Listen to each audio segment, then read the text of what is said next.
Eh bien bonjour à toutes et à tous, ici The Marvelman. Aujourd'hui on se retrouve pour une vidéo consacrée aux 4 Fantastiques et plus particulièrement sur les films sortis au cinéma. Une vidéo où je comptais revenir dessus, faire une petite rétrospective, parler de chacun, les points forts, les points faibles, histoire de faire un petit bilan. Une vidéo exprès évidemment pour préparer la sortie des 4 Fantastiques du MCU, qui arriveront à l'heure où je posterai la vidéo très bientôt. Donc voilà, petite vidéo consacrée à chaque film, vous aurez le timecode évidemment comme toujours, et après la vidéo, évidemment, je vous encourage à me donner en commentaire vos avis. Que pensez-vous de ces films, chacun? Voilà, ça peut être assez marrant et assez cool, surtout à comparer avec le prochain film, justement, qui sortira après. Voilà. Et remettre dans l'ambiance. Mais commençons par le premier film 4 Fantastiques que je vais inclure ici, et oui, je sais que très peu de gens sans doute l'ont vu, le 4 Fantastiques de 1994. Et lui honnêtement je tenais à en parler parce que je trouvais que c'était assez cool, et je pense que vous connaissez à peu près tous l'histoire. En effet c'est un film qui a été fait uniquement pour conserver les droits de la licence, et pas pour être vu par le public. C'était en fait une espèce d'alibi tout simplement. Quelque chose qu'ignorait d'ailleurs le réalisateur et les acteurs à l'époque, mais il n'était donc jamais prévu pour sortir en salle. Ce qui est quand même une petite arnaque. Un film aussi d'ailleurs qui a un budget extrêmement faible de 1 million de dollars, ce qui était très peu même pour l'époque évidemment. Et avec tous ces problèmes on se retrouve avec un film un petit peu étrange. Mais donc est-il aussi horrible évidemment qu'on le dit? En vrai, pas tant que ça. Alors oui, attention, commençons par les défauts. Le film évidemment est très cheap, extrêmement cheap et très kitsch. C'est normal, il est sorti en 94 et surtout comme j'ai dit avec un budget ridicule. Ce qui fait qu'on a très peu de décors et des effets spéciaux évidemment extrêmement mauvais même pour l'époque. Ça c'est clair et net. Un film aussi qui est vraiment court pour le coup, il fait 1h30 et qui a des allures de téléfilm, que ce soit bon, déjà visuellement au niveau des effets j'en ai déjà parlé, mais aussi en termes de narration. Tout est quand même assez rushé et extrêmement précipité, comme j'ai dit. C'est vraiment le téléfilm de super-héros pour moi. On peut noter aussi un scénario assez simpliste, même très simpliste, avec 2-3 incohérences d'ailleurs, mais il faut reconnaître quand même des qualités à ce film, et la première, je dirais que c'est le comics accurate. Dans le sens où, avec tous les films là qu'on nous propose, et même le prochain là qui sortira en 2025, je pense honnêtement que c'est le film le plus comics accurate qu'on puisse avoir. Alors oui, au niveau des effets, comme j'ai dit, c'est cheap, tout ce que vous voulez, mais l'histoire et les personnages sont quand même assez respectés.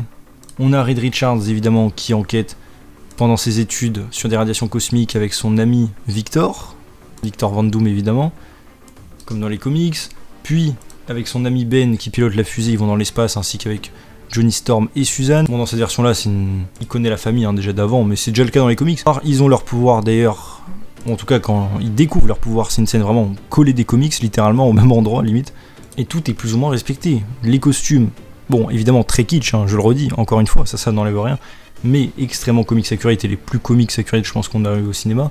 Les décors, le Baxter Building, tout ça, pareil, assez comics accurate, très rétro-futuriste justement, et d'ailleurs je trouve que c'est pas si horrible que ça au niveau des décors, même si c'est encore une fois cheap. On a Fatalis, qui est le maître de la Latverie, avec le costume, le masque, tout ça. Quelque chose aussi qu'on n'a pas vraiment retrouvé dans les autres films. Et qu'on retrouvera pas non plus, je pense, dans celui du MCU avec Avengers. Mais ça, on en reparlera. Alors oui, le Fatalis est très manichéen, très cliché, évidemment. Mais c'est à l'instar des comics de l'époque. Ça, quand même, faut pas l'oublier.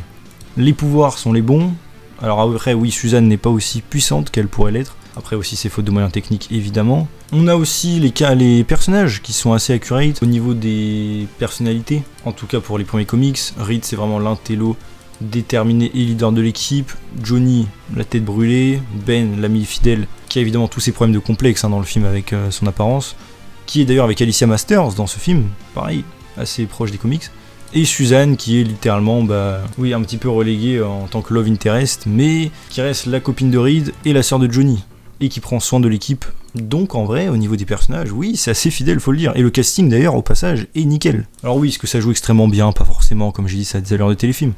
Mais au niveau, en tout cas, du look, franchement, extrêmement accurate. Que ce soit nos héros principaux, mais même Fatalis d'ailleurs. Vraiment très très bon casting. Donc voilà. Et en fait, ce film, pour terminer un peu avec lui, j'ai vraiment l'impression que c'est... Alors, évidemment, le film en soi est raté, il n'a pas, comme je dis, l'ambition d'être un vrai film. Cependant... je pense que ce film est ce que va essayer de faire Marvel Studios avec celui de 2025, mais sans forcément le réussir. C'est-à-dire un film vraiment à l'ancienne, à la plus ou moins bonne époque des premiers comics, un petit peu dans le cliché et le kitsch. Le problème c'est que pour ce film-là, pourquoi ça fonctionne légèrement, c'est qu'on est dans une époque déjà plus kitsch, avec un budget moindre, et voilà, tout fait un petit peu à l'ancienne, ce qui est normal vu l'époque où le film a été fait. Alors que le film, là, 2025, j'ai vraiment l'impression que ça va être un film qui se la joue années 60, comme je dis, ça se passe dans les années 60 de toute manière, mais qui fait quand même extrêmement moderne, que ce soit à l'image, en termes de thématique, de tout ce qu'on veut. Donc, alors après, peut-être je me tromperai, mais j'ai l'impression que c'est ça, et du coup, ça essaye d'imiter une époque qui n'est pas la sienne, et il ne va pas en jouer assez, alors que celui-là qui est kitsch volontairement et sans l'être non plus, réussit beaucoup plus ça, j'ai l'impression. Mais encore une fois, peut-être que je me tromperai. En tout cas, donc, ce qui est assez drôle, c'est que ce Fatalis est sans doute le plus fidèle qu'on ait eu dans les films, et comme j'ai dit, encore une fois, sans doute beaucoup plus fidèle, et je pense que celui du MCU sera celui qui sera le moins. Mais ça, c'est pas non plus une nouveauté niveau MCU, faut le dire aussi. Donc voilà, un film de 1994 un petit peu kitsch, un petit peu chelou, avec des mauvais effets. On rigole devant. Honnêtement, est-ce que je le conseille ? Oui, si franchement vous avez, j'allais dire, un peu de temps pour vous amuser, oui. C'est pas si horrible que ça, hein. Comme je dis, assez quand même accurate. Un casting vraiment parfait pour le coup. Ça reprend vraiment l'esprit des comics de l'époque. Voilà, avec tout le kitsch qui va avec, et une autre époque. Donc voilà. C'est plus un téléfilm qu'autre chose, mais à voir, je trouve, au moins une fois. Ensuite, on va passer aux 4 Fantastiques de 2005. D'ailleurs, à partir de là, ce qui est assez drôle, c'est qu'on a un nouveau film 4 Fantastiques tous les 10 ans, avec 2015 puis 2025. Voilà, j'ai noté ça, vous en faites ce que vous voulez. Et un film qui arrive à une période assez cool, une période où on a de plus en plus de films de super-héros, pour la plupart pris au sérieux. On a les Blade, Spider-Man de Sam Raimi, techniquement, même les Dark Knight, il me semble, Begins c'est sorti en 2005, il me semble, enfin bref. Plus ou moins cette période. Les X-Men, vous connaissez un petit peu la tendance de cette époque. Alors il y a du bien et du pas bien dans cette période comme toujours. Et donc les 4 Fantastiques se lancent avec la Fox, et un film qui, je trouve, par le grand public, est sans doute le préféré. Alors on va pas se dire la concurrence n'est pas non plus extrêmement dure, mais je trouve que c'est quand même un film apprécié par les gens en général. Film que j'ai vu évidemment plein de fois quand j'étais plus petit, et que j'aime particulièrement. Et ce film là pareil, est-ce qu'il est réussi ? Et bah pour ma part, oui, et je considère même que c'est un très bon film 4 Fantastiques. En effet, on retrouve pareil pas mal d'éléments proches des comics. Quelque chose que j'ai toujours, petit aparté par rapport au MCU, quelque chose que je reproche des fois, c'est d'avoir la forme avec le costume, les éléments, tout ça, mais pas le fond et les thématiques liées au personnage. Et ce film-là, je trouve, remplit extrêmement bien ces critères-là. En effet, on a une intrigue, comme j'ai dit, assez proche. Reed Richards qui veut faire un voyage dans l'espace pour étudier des radiations cosmiques, comme toujours, avec une implication prononcée de Fatalis, avec qui il connaît depuis ses études, même si dans cette version, Fatalis n'est pas défiguré dès le début. Ils vont dans l'espace, accident, vous connaissez la suite, ils deviennent des super-héros. Et c'est un film, comme j'ai dit, qui selon moi fait extrêmement bien le travail. On a une histoire assez parallèle, enfin assez semblable aux comics plutôt, des personnages assez touchants et assez cool, en particulier la chose, dont on va reparler après, une très bonne cohésion d'équipe et une très bonne alchimie au niveau du casting. Pareil, je vais pas revenir à fond dessus, mais je trouve que pour cette nouvelle franchise, le casting était parfait. Johan Gruffudd, on dirait il sort littéralement d'un comics pour jouer Reed. La chose, pareil. Chris Evans, qui ressemble quand même assez au personnage, et même dans la personnalité, c'est absolument parfait. Et Jessica Alba, oui. Je sais que les gens ont toujours eu du mal avec elle, moi, perso, non. Je trouve qu'elle ressemble très bien au personnage, même si oui, c'est pas la plus ressemblante du casting. Julian McMahon aussi en Fatalis, je trouve qu'il a le charisme, le visage aussi, la classe. Un peu froide, je trouve qu'il correspond très bien au rôle. Et comme je dis, c'est un premier film qui remplit plutôt pas mal de choses de l'origin story. On a les persos qui découvrent leur pouvoir, élément très amusant, en particulier avec Johnny Storm évidemment. La chose évidemment qui lui est un côté beaucoup plus tragique. Toute l'histoire avec sa femme, et même après avec sa rencontre avec Alicia, est très touchante. Je trouve d'ailleurs que la chose est le meilleur personnage du film. En tout cas dans ce film-là, enfin le plus mis en avant. Vraiment touchant, toute la manière dont il veut guérir, tout ça, voilà. Reed aussi, tout ce qu'il a à faire pour surmonter un petit peu, pas dire ses angoisses, mais son comportement social, sa rivalité aussi avec Fatalis, qui est très intéressante dans ce film, pour le coup. Son histoire avec Suzanne, qui est pas mal, je trouve, un peu moins cliché que dans les comics où ils sont direct ensemble. Là, on sent qu'il y a plus de difficultés dès le début, vous savez, c'est son ex dans ce film-là, et ils se remettent ensemble. Johnny est très très cool et très amusant. Bref, on a vraiment une ambiance, une cohésion d'équipe qui fonctionne. Il y a aussi toutes les scènes où il sauve des civils, en particulier la scène du pont qui est très bien, très marquante. Et là, encore une fois, on a l'impression de voir des super-héros, quelque chose qui manque beaucoup dans les films actuels, excepté récemment peut-être avec Thunderbolt.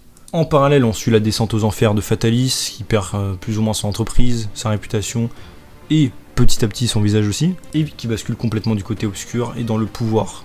Est-ce que c'est un petit peu cliché ? Oui, c'est pas forcément une mauvaise chose. On a des effets spéciaux aussi, tiens, tant que j'y suis, qui, je trouve, font vraiment le taf, pour le coup. Alors oui, je dis pas que c'est le meilleur truc que j'ai vu de ma vie, c'est pas Avatar, mais franchement, oui, et le film vieillit, je trouve, extrêmement bien et bien mieux que la plupart des films du MCU récents. Et je dis pas ça par nostalgie ou quoi, le film je l'ai revu récemment. Oui, à l'œil nu, oui, bien sûr, les effets sont bien meilleurs que ceux d'Ant-Man 3 par exemple. Ou que She-Hulk, ou que ce que vous voulez en fait. Et même, je vais le dire, de certains plans des 4 Fantastiques que je vois dans les bandes annonces. Alors oui, je sais que le film n'est pas encore en salle, je connais ses excuses, je les connais depuis un moment, on verra encore une fois. Je veux dire, quand on voit comment Mr. Fantastic est bien fait et que maintenant il galère à faire ça, c'est pour ça qu'ils ont pas fait Miss Marvel d'ailleurs, avec les bons pouvoirs, que Reed Richards dans les trailers là, de 2025, j'ai l'impression de jamais le voir en élastique à part 1 ou 2 fois. Bref, on sent qu'on régresse. Mais en tout cas, c'est un film vraiment, je trouve, qui a une très bonne ambiance, très différente aussi des autres films de comics qui sortaient à cette période-là. Pour moi, c'est un peu le MCU avant l'heure. C'est-à-dire que c'est un film qui, sans être non plus trop comédie ou trop humour, se prend au sérieux quand même, mais a beaucoup plus de légèreté, un ton beaucoup plus cool et peut-être même familial, ce qu'il essaye d'être, puisque les 4 Fantastiques c'est une famille à la base. Ça implique bien les pouvoirs de chacun, les responsabilités, les inconvénients, en particulier pour Ben Grimm, comme j'ai dit, qui est très très bien exploité. Un bon casting, une bonne alchimie, des bons combats, un public qui aime nos héros. Ouais, c'est vraiment la formation et l'origin story de l'équipe, honnêtement tel qu'on l'a mieux fait, je trouve, depuis ces derniers temps, enfin depuis tous les films 4 Fantastiques.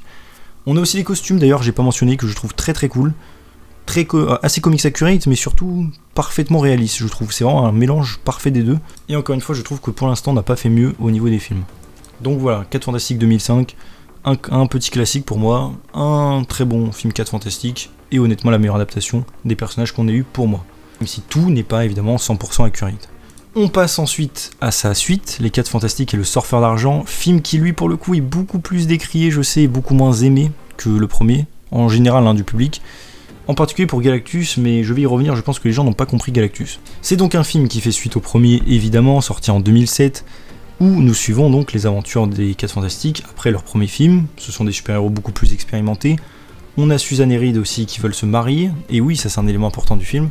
Bref, on voit les personnages jongler avec leur vie de super-héros, mais surtout de célébrités, évidemment, avec tout le public qui met une pression, qui sont poursuivis partout, bref. Quelque chose qui commençait déjà dans le premier film d'ailleurs. Et je trouve que ce film, pour commencer par les 4 Fantastiques, apporte 2 choses assez intéressantes sur les personnages. La première, c'est en particulier avec Suzanne et Reed, sur ce thème de qu'est-ce qu'on fait. Ils veulent une famille, ils veulent un enfant, ils veulent une vie normale. Comment on fait, comment on gère la situation avec tous les problèmes. Le fait de risquer sa vie, le fait qu'il soit poursuivi non-stop par les paparazzi. Bref, comment on fait et comment on se sépare du groupe. Parce que ça, c'est une autre problématique. Que devront devenir Ben et Johnny sans eux. Un petit peu la métaphore qui court autour du film et qui, je trouve, est vraiment pas mal traitée. Mais on a une autre chose, un autre parcours de personnage qui est plus mis en avant dans ce film-là et que j'aime beaucoup, c'est celui de Johnny Storm. Johnny Storm dans le premier film, très sympathique, et il a une petite histoire, évidemment il prend un peu plus en maturité dans le premier film, mais dans celui-là c'est vraiment une analyse de personnage. Les autres personnages avancent dans leur vie. On a Ben Grimm évidemment qui est avec Alicia et qui va de mieux en mieux dans le bonheur malgré sa différence, et Suzanne et Reed, comme j'ai dit, qui envisage d'avoir des enfants et s'en aller. Johnny, lui, reste le même. Il est au milieu de tout ça, il n'a pas vraiment, pareil, de choses qui vont dans sa vie, il a des copines à droite à gauche, évidemment, on connaît le personnage. Mais voilà, le monde avance et en fait, il avance sans lui. Et le personnage, donc, dans ce film, va grandir. Évidemment, ça, c'est lié au fait qu'il ait le dérèglement de ses pouvoirs avec le surfeur, vous connaissez l'histoire, évidemment. Donc bref, je trouve que ce film, le premier film était plus en avant Ben Grimm, évidemment, et la différence, même si les autres étaient aussi traités, bien sûr. Mais dans ce film-là, on se focus plus sur les autres et surtout Johnny, ce qui est vraiment assez cool. En parallèle de ça, évidemment, on a le Docteur Fatalis qui est de retour dans ce film.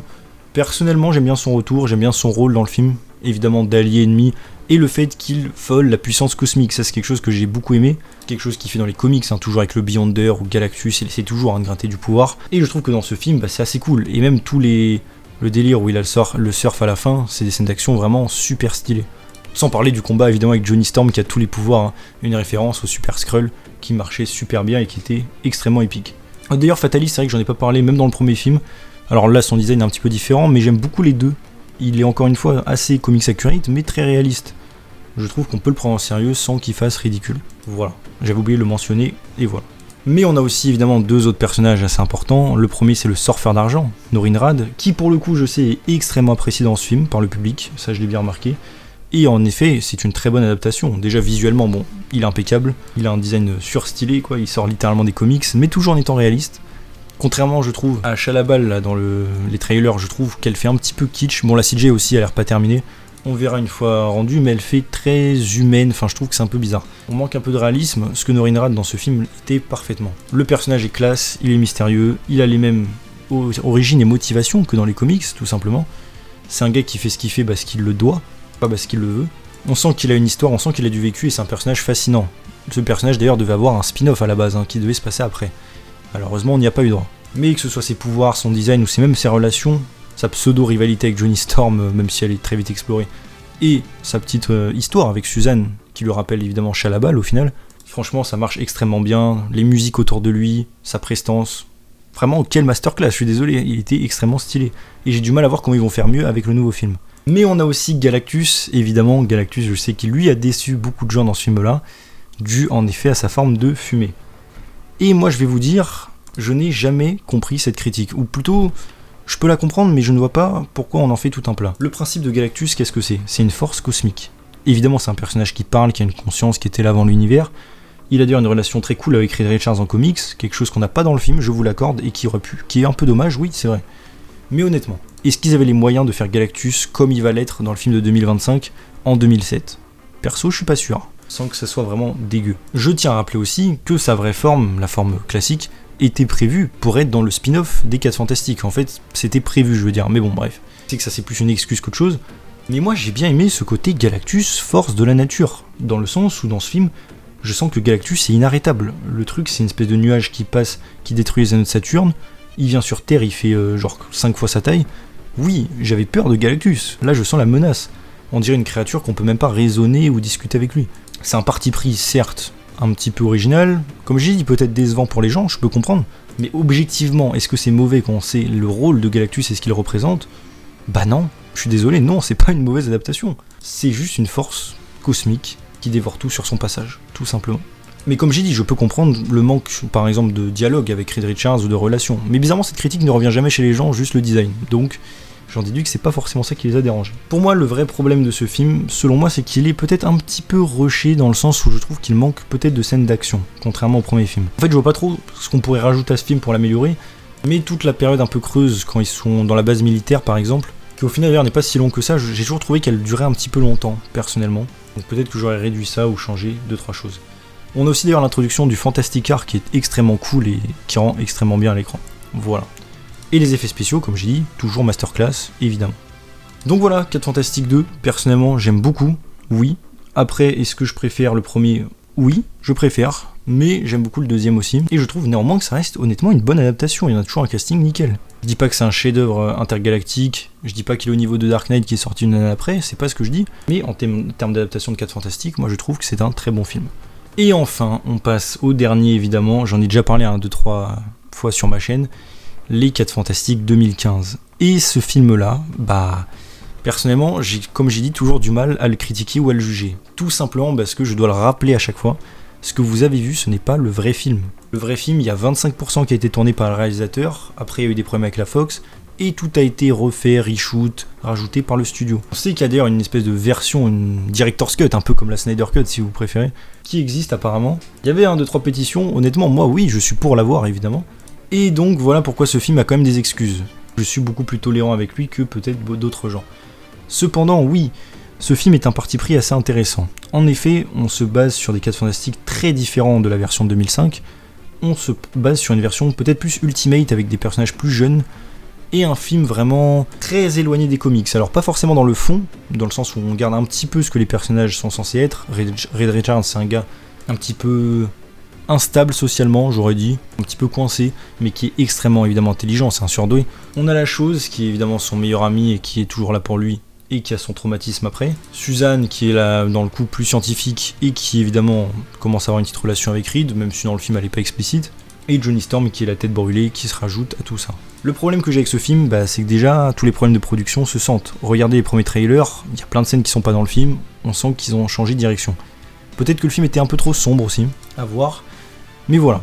En tout cas, on se base sur quelque chose d'un petit peu original, c'est que les 4 Fantastiques, dans cette version, ont leur pouvoir grâce à la zone négative. Alors, c'est pas appelé comme ça, il me semble, mais c'est plus ou moins le délire. Ils vont dans une autre dimension, ils chopent leur pouvoir, vous connaissez un petit peu le film. Le problème, selon moi, c'est que ça cause tous les reshoots, tout ça. Le principe est très cool, Il ressemble beaucoup à Chronicles évidemment, hein, qui était un film fait par le réalisateur. Et en fait je vois exactement le potentiel et ce que le film aurait pu être, malheureusement il ne l'est pas. Du coup on se retrouve avec des 4 fantastiques qui malheureusement ne sont jamais en groupe à part à la toute fin, puisque Ben malheureusement est complètement éclipsé du film.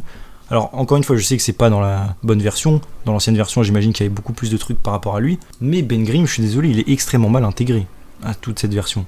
Son traitement où il panique tout ça d'avoir été transformé est très cool, mais encore une fois on l'a pas vu assez et c'est vraiment pas assez développé. Le fait que Susan Storm soit adoptée aussi, alors pour le coup je trouve que ça n'apporte absolument rien, on sent que c'est parce qu'ils ont voulu caster Johnny Storm et changer son ethnie des comics, ils ont dû donc justifier ça avec Susan. Pareil, ça n'apporte absolument rien, par le fait qu'elle est un petit peu à part, peut-être socialement aussi, mais admettons. Après oui, l'actrice est plutôt pas mal, j'en reparlerai du casting après. Ça fait le taf, elle a une petite relation avec les autres, mais c'est pas un truc de ouf. Johnny Storm, pareil, un petit peu sur le côté, oui, il a un peu la personnalité qui va, à peu près. C'est une tête brûlée, il veut faire le malin, dès qu'on lui propose de servir de ses pouvoirs, il accepte directement pour s'amuser en gros. Oui, pourquoi pas, mais pareil, c'est pas très exploré, hein, c'est à la toute fin du film au final. Et voilà. Il a juste une bonne relation, je trouve, avec Franklin Storm, qui pour le coup est plutôt pas mal dans ce film, c'est un peu le mentor de tout le monde. Et sa mort fonctionne, mais c'est pas un truc de ouf non plus. D'ailleurs, il a joué le père de Luke Cage, l'acteur, au passage. Reed, pour le coup, est quand même assez réussi, je trouve. L'acteur est plutôt bon, et en plus, comme j'ai dit, il aurait pu faire un très bon Maker si on osait le ramener dans Avengers Doomsday. J'espère vraiment qu'il jouera le Maker. C'est un Reed un petit peu plus froid, même s'il se préoccupe de ses amis, hein. Il fait vraiment passer ses intérêts plus, je trouve, son ambition plus que les autres. C'est assez intéressant. Et on a Fatalis qui pour le coup est complètement raté, et je dois vous avouer que l'acteur, pour le coup, est vraiment bon. À l'époque, je ne le connaissais pas quand j'ai vu le film, mais depuis, je l'ai vu surtout dans Black Mirror. Et en effet, je comprends pourquoi ils ont voulu prendre ce gars-là pour jouer Victor Von Doom, même si c'est une version un peu plus jeune. Il est super, très charismatique et tout. Malheureusement, dans le rôle, dans le film, oui, ça va pas du tout. Doom est très différent de ce qu'il est en comics. Oui, il a quand même un petit peu sa rivalité avec Reed, le fait qu'il veuille Suzanne, mais le personnage est quasi inexistant. Une fois qu'il a disparu dans la dimension, c'est une espèce de créature qui revient et qui a le cerveau complètement pété en gros. D'ailleurs ses pouvoirs je les trouve très bizarres dans ce film, il peut un peu one-shot tout le monde, mais il one-shot pas tout le monde après, c'est très bizarre. D'ailleurs je le dis, hein, mais le climax je trouve vraiment mauvais, il dure vraiment 2 secondes et... Bref, c'est un peu ridicule quoi, tout ça pour ça, c'est pas ouf, du tout. Le design, ouais, il est pas horrible, j'avoue, je trouve, mais c'est tout quoi, il y a vraiment rien de ouf. C'est dommage parce que dans les photos de tournage que j'avais vues à l'époque, je le trouvais plutôt pas mal. Mais donc sinon l'acteur je trouve bien, donc le casting, hein, je reviens dessus vite fait, Reed Richards avec l'acteur Miles Taylor je crois. Franchement moi je trouve très bon casting pour un Reed jeune et pour jouer une version plus maléfique comme le Maker. Je trouve vraiment que c'est le casting parfait pour cette version. Sinon je préfère évidemment Ian Grofud à l'époque. On a Jamie Bell aussi en Ben Grimm, pourquoi pas, je trouve que l'acteur est plutôt doué mais comme je dis il est quasiment inexistant et le seul moment où il devient vraiment intéressant c'est quand il est en chose et on voit plus l'acteur quoi donc... Pas très attachant malheureusement. Kate Mara en Suzanne, oui, je trouve qu'elle correspond assez bien au rôle. Pas incroyable non plus, mais oui, franchement ça va. Une version un peu plus fermée du personnage. Et Michael B. Jordan en Johnny Storm, moyen, ça va pas, il ressemble en fait, juste c'est pas le personnage des comics. Après je trouve quand même qu'il a l'attitude, comme j'ai dit dans le film, le côté un peu tête brûlée, oui, qui fonctionne. C'est vrai, mais ça reste quand même pas un bon casting pour le personnage. Tout comme je maintiens que selon moi, le Johnny Storm là de 2025 ne correspond pas non plus au rôle, hein, je précise, au cas où certains pourraient confondre mes propos. Ça joue, mais il n'y a pas que ça qui joue, il y a aussi l'attitude. Michael B. Jordan, je trouve qu'il ne correspond pas juste physiquement, mais au niveau de l'attitude, ça va. Celui de 2025, du peu que j'en ai vu dans les bandes annonces, pour moi c'est l'inverse. Physiquement, ouais, ça va, et encore, mais au niveau de la personnalité et de ce qu'il va dégager, je trouve que ça ne va pas. Voilà. Donc bref, tout ça pour dire, ce film c'est vraiment un gâchis total. Franchement, il y avait du potentiel, je trouve, pour plusieurs choses à venir avec eux. Honnêtement, le film, j'aurais vraiment bien aimé voir une suite pour voir ce que ça aurait donné, mais surtout voir la version originelle du réalisateur. Franchement, moi j'étais assez hypé, et même par les bandes annonces. Au début, j'étais pas serein, mais les bandes annonces m'avaient pas mal hypé. Revoyez ça, c'était assez épique, vraiment cool, très dommage. D'ailleurs, j'ai oublié de parler des musiques, hein, même dans les autres films. Les musiques sont vraiment pas mal dans ce film, je trouve. Celle de 2005, vraiment parfaite. Dans celui-là, assez cool. Voilà, les costumes aussi sont vraiment pas ouf. Alors là on est dans une version vraiment très éloignée et très militarisée hein, des 4 Fantastiques. On aime ou on n'aime pas, moi perso c'est pas mon truc, mais voilà. J'ai pas l'impression de voir les 4 Fantastiques quoi. Mais comme j'ai dit, c'est quand même un film qui avait du potentiel, déjà en lui-même, mais même pour les suites, tout ce qui est lié à la zone négative, Annihilus, tout ça, et même un Galactus hein, dans cette version, j'aurais vraiment aimé voir ce que ça aurait pu donner, avec ce ton un petit peu plus réaliste, plus film indépendant que adaptation de comics. Je trouve que c'est un parti pris assez intéressant. Donc je regrette, mais pourquoi pas un jour, hein, on sait jamais, voir une version longue, on verra. Mais donc voilà, j'ai fait un petit peu le tour du coup de toutes ces versions des 4 Fantastiques, donc comme vous l'avez sans doute noté, ma préférée c'est celle de 2005, mais en même temps c'est pas difficile. Pour moi meilleur, tout était nickel, les effets, les acteurs, les designs, les musiques, l'action, tout était parfait. Celui de 2015, potentiel gâché, mais je sens que le potentiel était présent. Et celui de 94, on rigole, c'est un petit moment rigolo, mais ça reste en vrai une bonne adaptation des personnages, même si le film est très kitsch. Donc maintenant à vous de me dire en commentaire qu'est-ce que vous en pensez, lequel est votre préféré, pourquoi, si vous avez des détails à me donner, hein, n'hésitez pas, vraiment on est là pour discuter des 4 Fantastiques. Et aussi, du coup, qu'attendez-vous du film de 2025 ? Honnêtement, moi j'espère qu'il sera une bonne adaptation, et que ce soit les projections test ou même moi mes théories, j'ai vraiment l'impression que Galactus va être très réussi. C'est mon impression, peut-être que je me tromperai bien sûr, mais au niveau du design, de l'acteur aussi qui le joue, je sens qu'on peut assister à un vrai personnage très intéressant. Le fait qu'il y ait Franklin Richards aussi me hype pas mal, franchement. C'est quelque chose qu'on n'a jamais vu hein, dans les films, qu'on aurait dû voir dans les 4 Fantastiques 3 de 2005. Vraiment curieux de voir ce que ça va donner, son échelle de puissance, tout ça, enfin, s'il peut utiliser ses pouvoirs déjà. Et aussi, comme j'en ai déjà parlé dans mes vidéos, l'aspect rétro-futuriste me hype vraiment pas mal. Le décor, tout ça me plaît. Par contre, j'ai vraiment l'impression, comme je dis, que ça va vraiment pas être exploité. C'est juste là pour faire joli et rien d'autre. Donc ce serait vraiment dommage si c'est le cas, mais on verra. Mais je vais pas vous mentir, c'est vrai que pareil, le reste m'inquiète un petit peu. Chalabal, j'ai l'impression qu'elle va être très transparente et pas du tout au niveau du Norinrad de 2007. Et en même temps, bah, c'est pas Norinrad, donc comment est-ce qu'elle pourrait être au niveau ? Les 4 Fantastiques aussi me hype pas tant que ça en vrai, en eux-mêmes. Il y a la chose avec l'acteur Ebon Moss-Backrack que j'aime beaucoup. Pour le coup, lui je l'attends et j'espère qu'il sera vraiment réussi.